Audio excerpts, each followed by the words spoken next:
आइए आज फिर आपका हमारे चैनल विद्या भाव में स्वागत है। धन निराकार, शब्द निराकार, सतगुरुदेव तिरखानाथ जी महाराज की जय।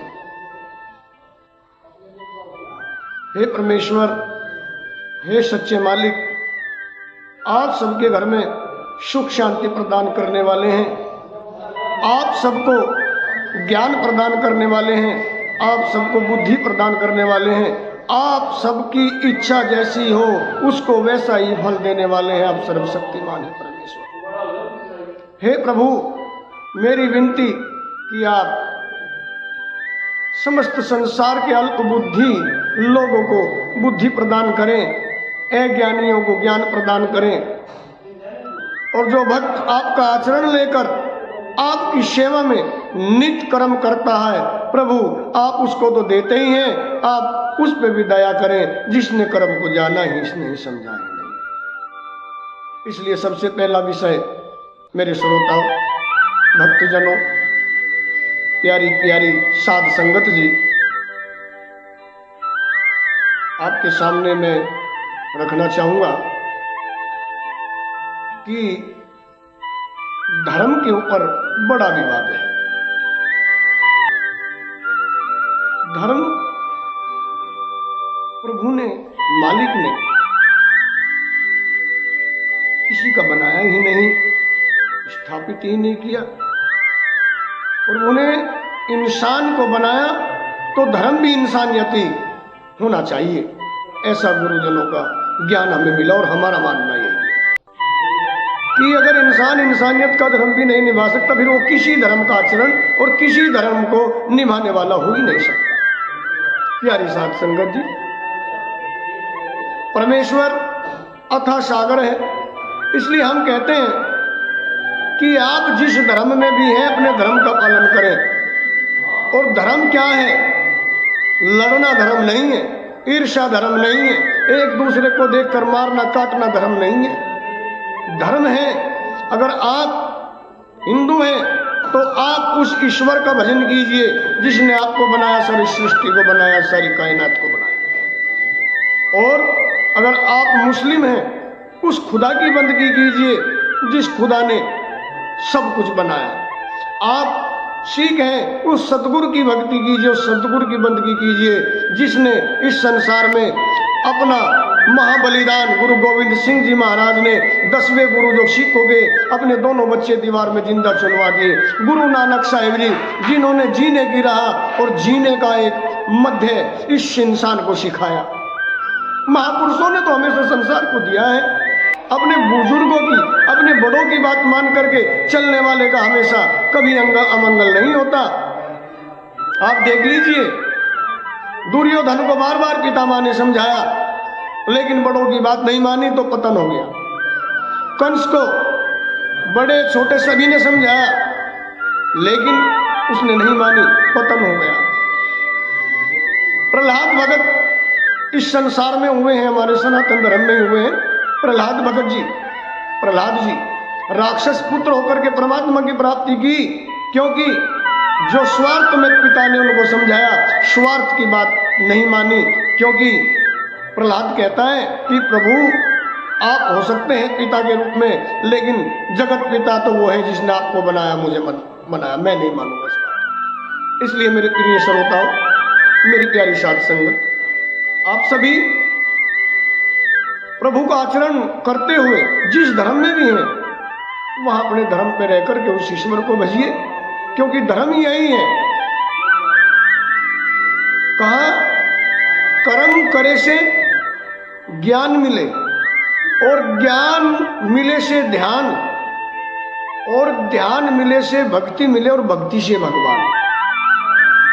गौर कीजिएगा, कर्म करे से ज्ञान मिले, और ज्ञान मिले से ध्यान, और ध्यान मिले से भक्ति मिले, और भक्ति से भगवान। ये 5 चीज जुड़ी हैं। जब तक कर्म शुभ नहीं होगा, कर्म आप वो नहीं करेंगे जो आपका दायित्व है, आपका धर्म है, तब तक ज्ञान नहीं होगा। और ज्ञान पाने के बाद में उसको ध्यान से नहीं सोचोगे, उसमें ध्यान नहीं लगाओगे, उसमें चित्त नहीं लगाओगे, तो आपको भक्ति प्राप्त नहीं हो सकती, भगवत प्राप्ति नहीं हो सकती। और भगवत प्राप्ति तब हो जाती है तो भगवान की एक निराकार शक्ति, आचरण, उस प्रभु का निराकार रूप उस भक्त में छलकने लगता है, जो अपने प्रभु से बेहद लीन और लगन करके उस प्रभु की भक्ति में, प्रार्थना में लगा हुआ है। इसलिए छोड़ दीजिए आप ये जगत के झूठे धंधे। ये संसार एक रहन बसेरा है, चंद दिनों का मेला है। ए मुसाफिर, यहां से जाना है, एक दिन उड़े ताल से हंस फिर नहीं आएगा। 2 दिन सब याद करते हैं, 3 दिन करते हैं और 10 दिन करते हैं, 11वें दिन सबका एंड हो जाता है, सबका अंत हो जाता है, कोई याद नहीं करता। हाँ, अगर आप इस दुनिया में आए हो, शुभ कर्म करोगे, ऊंच कर्म करोगे, अपने धर्म का पालन करोगे, तो ये हम दावे के साथ कहते हैं कि आपको आपके जाने के बाद भी याद करेंगे। और जीवन वही है जो जाने के बाद में याद किया जाता हो, उसी को जीवन कहते हैं। अपने लिए तो पशु पक्षी भी जीते हैं। इसलिए हमें कभी किसी की कोई भी अवहेलना, अपने धर्म में रहकर, अपने धर्म में स्थित होकर अपना ही भजन प्रभु की शरण में स्थापित करना चाहिए। इधर उधर की बातों में घूमना भक्त के आचरण नहीं है, इंसान का आचरण नहीं है।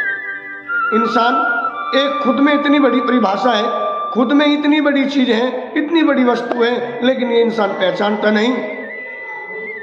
वैसे तो गुरुजनों से ज्ञान लेने के लिए उनके आश्रम आना होता है, परंतु ये एक आज के युग में आज के इंसान ने एक ऑनलाइन प्रोग्राम जो ये चलाया है, इसके माध्यम से भी मैं ज्ञान प्राप्त कर रहे हैं। जिनको भगवान परमात्मा की कोई दिशा नहीं पता, कोई रास्ता नहीं पता, हम तो शुक्रिया अदा उसका भी करते हैं जिसने ये माध्यम बनाया। परंतु ये हमारी भूल है। ये कैमरे, ये फोन, ये चीजें तो बनी है। प्रभु ने तो जब से सृष्टि बनाई, जब से ये 2 आंख का कैमरा बना करके लगा दी इंसान के अंदर, हर चीज रिकॉर्डिंग होती है। बुरा किया तो बुरा रिकॉर्ड, अच्छा किया तो अच्छा रिकॉर्ड हो जाता है। 2 कान रिकॉर्डिंग के लिए लगाए, अच्छी सुनोगे अच्छी रिकॉर्डिंग और बुरा सुनोगे बुरा रिकॉर्डिंग, है ना। और बोलने के लिए जीवा लगाई, अच्छा बोलोगे तो अच्छा लिखा जाएगा और बुरा बोलोगे तो बुरा लिखा जाएगा। इसलिए इंसान, आपको इंसान परमात्मा ने वैसे नहीं कहा गया, परमात्मा ने वैसे ही नहीं बना दिया। ई का मतलब है ईमानदारी, कि आप पहले ईमानदारी का आचरण निभाएं। और ईमानदारी जहां होती है वहां परमेश्वर होते हैं, वहां प्रभु होते हैं। ईमानदारी सच्चाई है, और जहां सत्य है, सत्य वचना परमात्मा ने, जहां सत्य होता है वहां भगवान होते हैं। और ईशे ईमानदारी, आधा न्याय से न्याय कि तू न्याय का साथ दे। ऐ इंसान, आप न्याय का साथ दो हमेशा, चाहे हमारा बेटा हो, कितना प्यारा रिश्तेदार हो, अगर उसकी गलती है और उसने अपनी तरफ से अधर्म कार्य किया है तो उसका साथ देना नहीं चाहिए। ये इंसान का परम कर्तव्य है। इसीलिए आधा न्याय लगाया है इंसान के अंदर, न्याय का साथ देना चाहिए। फिर से बनाया, ई ने से सत्य बोलो, हमेशा सत्य का आचरण करो, सत्य सुनो, सत्य पे चलो, क्योंकि सत्य की नैया कदी न डूबे खेवन वाला चाहिए। और कौन कहे प्रभु ना दे, कोई लेवन वाला चाहिए। सच्चाई पे चले। हरिश्चंद्र जी राजधानी त्याग दी, माया त्याग दी, बेटा त्याग दिया, पत्नी त्याग दी, और आखिर में भंगी के घर जाकर के नौकरी करी। 3 दिन रहे, लेकिन वहां भी उसका अन्न तक नहीं खाया, क्योंकि धर्म क्षत्रिय का था। वो एक भंगी के यहाँ नौकरी कर रहा था, वहां का अन्न खाना उसके लिए उसका आचरण नहीं था, और उसके लिए वो कर्म शुद्ध नहीं था। इसलिए उन्होंने वहां भी भूखा रह करके उसकी नौकरी करी। सच्चाई पे चले। मोरध्वज ने अपना अकेला बेटा आरे से चीर दिया सत्य के कारण। और आज हम 4 रुपए दान में दे देते हैं किसी आश्रम, किसी मंदिर में, किसी गुरुद्वारे में। जब तक हमारा नाम न लिया जाए, हमारा नाम न बोला जाए, तब तक हम उसे दान नहीं मानते। और दानी तो देखो, जिन्होंने सारे संसार में अपना बेटा तक दान कर दिया, अपनी पत्नी तक दान कर दी। वो कैसे दानी थे। और आज शास्त्र नहीं, जब तक धरती और आसमान रहेगा तब तक ये नाम उनका संसार में रहेगा। इसलिए झूठे ढकोसले, झूठे फंडों को छोड़ो। दान की तो बात दूर, आप सिर्फ शिक्षा दान ही लेकर कर करके दिखा दीजिए। आप जो गुरु वाणी सुनते हैं उसका आचरण पकड़ करके दिखा दीजिए, हम आपको मान जाए। लेकिन आप कर सकते हैं, क्योंकि हम वही परिभाषा आपको समझा रहे हैं। ई न से सत्य का साथ देना हमेशा इंसान का आचरण होना चाहिए, झूठ का आचरण नहीं रहना चाहिए।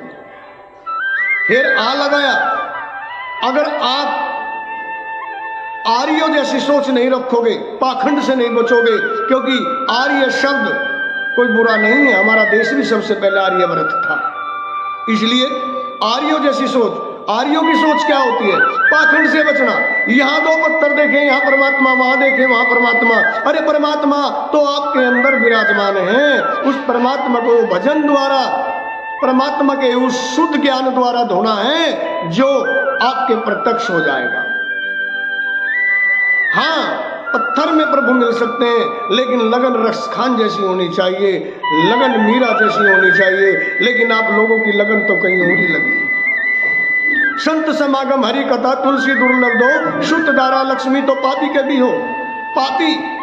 पापी के यहाँ औलाद पैसा भी है नहीं तो क्या भगवान का नाम। संत समागम, संतों की संगत, हरि कथा, जहाँ भगवान का गुणगान होता हो वहाँ इंसान के पास समय नहीं है रुकने के लिए। इसलिए मेरे प्रिय श्रोताओं, मेरी साध संगत, ये बात आप ध्यान से अपने मन में रख लीजिए कि लाख बुराई इस संसार में कोई किसी की करे, हमें सुनने का कोई हक नहीं है, हमें करने का कोई हक नहीं। भक्ति, पूर्ण जन्म की भक्ति एक तरफ और एक क्षण की निंदा एक तरफ, बराबर हो जाता है। इसलिए सत्य का साथ देना चाहिए, यही शय शब्द का मतलब है। और एक का मतलब है आर्यों जैसी सोच। अपने बच्चों को, अपनी औलाद को सिखाइए, अपने इस आने वाली जो पीढ़ी है इनको सिखाइए कि सत्य है तो परमात्मा है, सच है तो निराकार है। और आप जिसमें भी देख लेंगे, जहां भी लगन लगा लेंगे, आप भगवान श्री कृष्ण में लगन लगाइए, भगवान रामचंद्र जी में लगन लगाइए। लगन अगर सच्ची है तो निराकार साक्षात रूप वहीं आपको देखने को मिलेगा। और सबसे बड़ा रूप तो माता पिता के रूप में घर में है, जिन्होंने जन्म दिया, जिन्होंने जीवन दिया। आप उनको परम सतगुरु तो नहीं कहोगे, लेकिन जीवन के गुरु तो कह सकते हैं, क्योंकि माता पिता ही जीवन जीने का शुरू का तरीका सिखाते हैं, गृहस्थी का तरीका सिखाते हैं। हाँ, आत्मज्ञान जिनसे मिलता है वो परम सतगुरु होते हैं, वो अलग शक्ति हैं। इसलिए फिर बाद में न्याय लगाया, तब तेरे में ईमानदारी होगी, न्यायवादी होगा, सत्य पर चलने वाला होगा, सोच दृढ़ निश्चयी होगी, आर्यों जैसी नहीं, इंसान जैसी। और बाद में न्याय लगा, जब तेरे में 4 गुण आ जाएंगे तो तेरा रूप भी निराकार जैसा हो जाएगा। इसलिए कहा आत्मा सो परम आत्मा। आत्मा को परमात्मा बनाना है तो ये ज्ञान, ये इंसान की परिभाषा जो आप हैं वो आपको समझनी होगी, और उसको समझकर उसका आचरण पकड़ना होगा। तब आप प्रभु की शरण में स्थापित हो जाएंगे और परमात्मा आपके हमेशा हित की नहीं, आवागमन के चक्र से मोक्ष और मुक्ति करा देंगे। ये हमारे गुरु का जो ज्ञान है, ये प्रभु त्रिकानाथ जी महाराज महामंडलेश्वर पंच कल्याण आश्रम की तरफ से आपको सत्संग सुनाया जा रहा है। और हमें प्रभु ने इतना आशीर्वाद दिया कि ये जो गद्दी हमें मिली प्रभु दर्शन आश्रम हरिद्वार से, और अभी एक छोटा सा आश्रम ककोर कला डिस्ट्रिक्ट बागपत में प्रभु दर्शन आश्रम के नाम से बनाई है, कार्य निर्माण भी है, वो थोड़ा प्रभु की कृपा से चल रहा है। एक दिन वो भी समय आएगा कि यहाँ भी भक्त लोग सत्संग लेने के लिए, सुनने के लिए आएंगे। और देखिए, स्वार्थ त्याग दीजिए। आप किसी मंदिर में जाते हो, भगवान के दरबार में जाते हो, स्वार्थ बगैर जाता ही नहीं कोई इंसान। आज मेरी नौकरी लग जाए, आज मेरा ये हो जाए, आज वो हो जाए। रे मूर्ख हो, तुम्हारे नसीब का कोई छीन नहीं सकता, जो तुम्हारे नसीब में कोई दे नहीं सकता। हाँ, आपका उचित कर्म वो कर सकता है जो इस संसार में दूसरी कोई क्रिया ही नहीं है, और इसी का फायदा ये लोग उठा रहे हैं। भगत शाने घर खाने हैं, शाना उसी को तो बोलते हैं जो दूसरे का बेवकूफ बना लेते हैं। इसलिए सतगुरु परम सतगुरु की शरण लीजिए। जिसको ज्ञान ही नहीं है 4 क्लास से ऊपर का, वो आपको शुद्ध क्या ज्ञान दे देगा। इसलिए परम सतगुरु की शरण ही एक ऐसी शरण है जो आपको उस मंजिल तक ले जाएगा जहाँ के लिए आप जन्मे हो। आइए इन शब्दों के साथ, क्योंकि वीडियो का भी एक अपना समय होता है और हम तो चाहते हैं कि पूरा दिन पूरी जिंदगी आपके लिए ये ज्ञान वृत्तांत हम सुनाते रहें और प्रभु हमें आशीर्वाद बख्शते रहे और आपका साथ मिलता रहे। बस थोड़ी सी यही है मेरे प्रिय श्रोताओं, प्रिय साध संगत, कि आप इन बातों को सुन करके जीवन में उतारना जरूर। सब्सक्राइब करना मत करना, लेकिन आप इसको जीवन में उतारना जरूर। और क्योंकि ये हमारे दरबार में, हमारे आश्रम में अभी देखो, जो समझने वाले हो तो वो क्षण भी सेवादार अनुयायी है हमारे आश्रम के। इसलिए क्योंकि प्रभु तो प्रभु ही है, प्रभु का ज्ञान तत्व तो प्रभु ही जाने। इसलिए आप सभी से यही विनती है, यही अरदास है कि आप हमारे इस सत्संग को अपना आधार समझ करके, एक ज्ञान की दिशा समझ करके और आप इसे जीवन में उतारें। इन्हीं शब्दों के साथ धन निराकार, शब्द निराकार, सतगुरुदेव महाराज तीर्थनाथ जी महाराज।